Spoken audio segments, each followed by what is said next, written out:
And it looks like I'm finally live. Hi, everyone. I see I have one person watching, Gordon Causey, as always, live and unscripted on now it is the 29th day of July. It's now Saturday, July 29th, 12:35 a.m. As always, I'm joined by Candy the Wonder Pup. Come on up. Come here. Yes, you're a good girl, and yes, I have her treat. So shake a paw, lay down, and come up. And I get peace, and anyone who likes seeing Candy, 3.5-year-old border collie. I'm going to get right into it. I think everyone's already aware of this, but people I spoke to today, many were not aware, and this happened on Thursday. There was a press conference held by the United Nations. I'm going to simply read a little bit of an article that's been put out by CTV, one of Canada's legacy mainstream media outlets, and it came to my attention through a video posted to Twitter. I haven't linked the article below because we in Canada have this bill C-18, and what it means is that I'm not exactly sure how it's going to roll out, but from what I understand, Canadians will not be able to share news stories via Google, which YouTube owns, or Facebook or other social media platforms.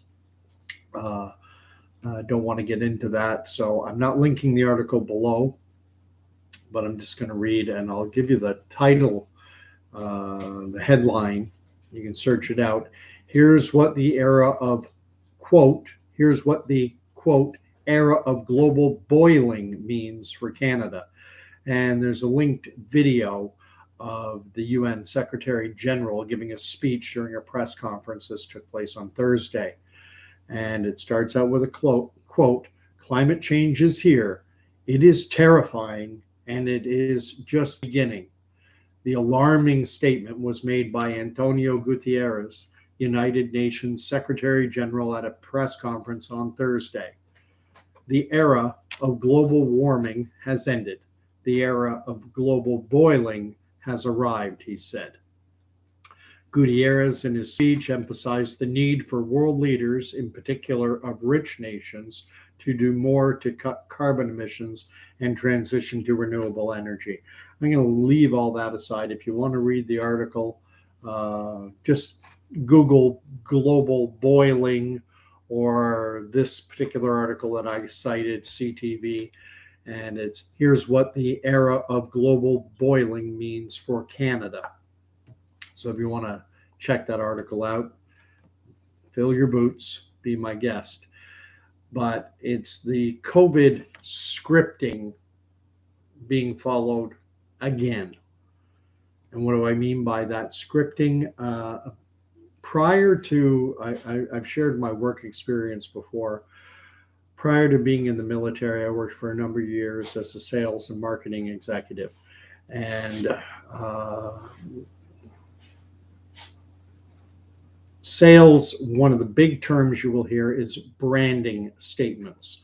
I have something of a branding statement about my YouTube channel.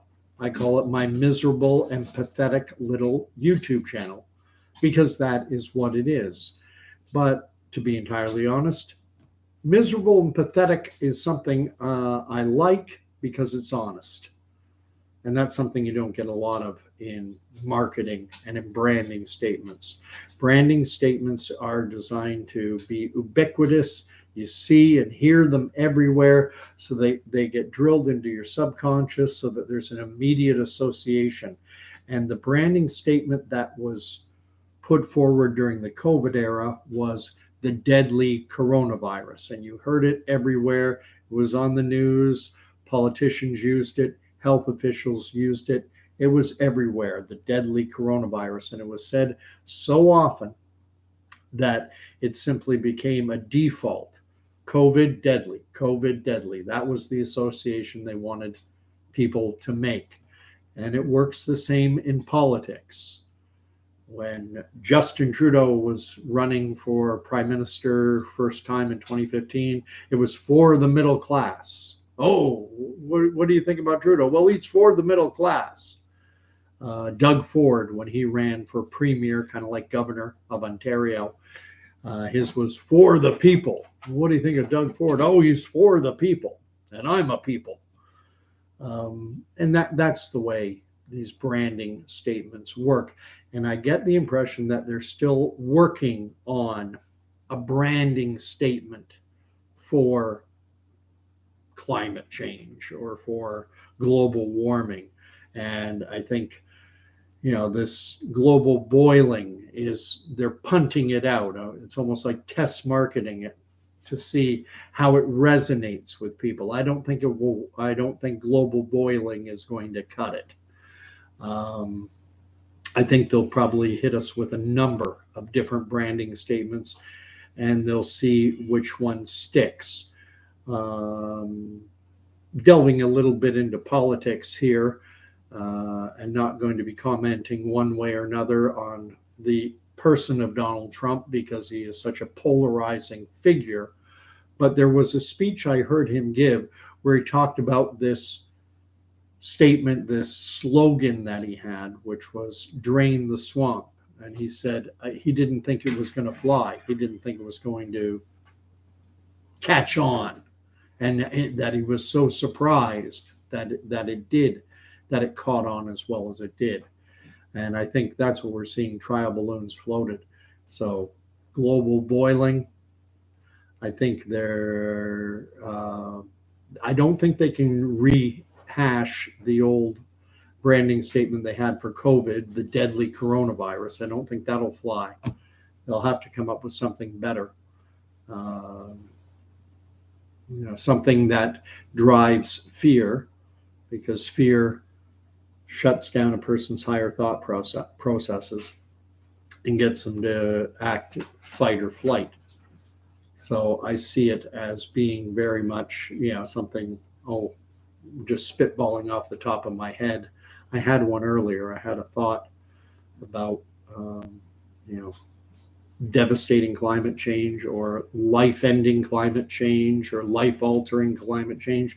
Goodness knows, I have zero doubt that there are individuals who are professionals at this, who are sitting around spitballing, brainstorming around conference tables, trying to come up with branding statements, and they will be punted out and they'll see what sticks, and eventually they'll come up with one. And I don't think climate change is going to sell ultimately, because with COVID they were able to scare us with the image of a locomotive bearing down on us, and that was going to run us all over if we didn't react. The Imperial College of London, ICL, Imperial College of London, they came out with a report in 2020, March 18 or 17 was the day. And it was predicting that a country like Canada, that people were going to be lining up 8 people deep. There'd be a lineup of 8 people to get a bed in ICU. And it created this nightmare scenario based on crappy computer modeled simulations that had no basis in reality, but it was presented as science and people believed it. And climate change, you've got too many old dinosaurs like me around who were around in the 1970s when we had weather like we're having now, incredibly hot and humid.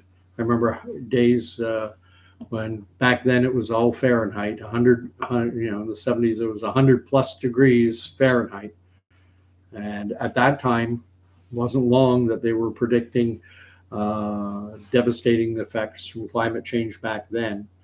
The narrative back then was that this warming of the North Atlantic, that it was going to short circuit the Gulf Stream, which was said to be something of a conveyor belt funneling up warm water from the southern hemisphere, from near the equator, up into the North Atlantic, thus moderating temperatures in a country like Canada and the northeastern U.S. And they said that, the heating up of the planet was going to short circuit that conveyor belt, turn it off, so to speak, and that there would no longer be this warm water coming up to the north, moderating our temperatures, and that we were going to head into another ice age. And it was garbage science then, and it's garbage science now. There's simply too many variables. But what I see coming in the coming weeks, months, is CNN just today report is driving fear on COVID again, talking about the need for people to stock up on tissues, on COVID testing kits, and to line up shows to binge watch on Netflix because of a resurging COVID, a summer surge. And I think they're going to hit us with everything all at once. And now we have news of what this press conference that they just held in Washington, D.C., several senators or congressmen, members of the House of Representatives, whatever the case. And they held a press conference talking about UAPs, aka UFOs, and basically implying that the U.S. government has recovered the bodies of non-terrestrial life or extraterrestrial life, et cetera, et cetera. So I could see a bombardment coming, but not right away, not at the earliest, not until the fall, not until September anyway. And buckle up and get ready, because stuff is happening. Anyway, thanks for watching, and we'll talk to you later. Short one tonight. God bless.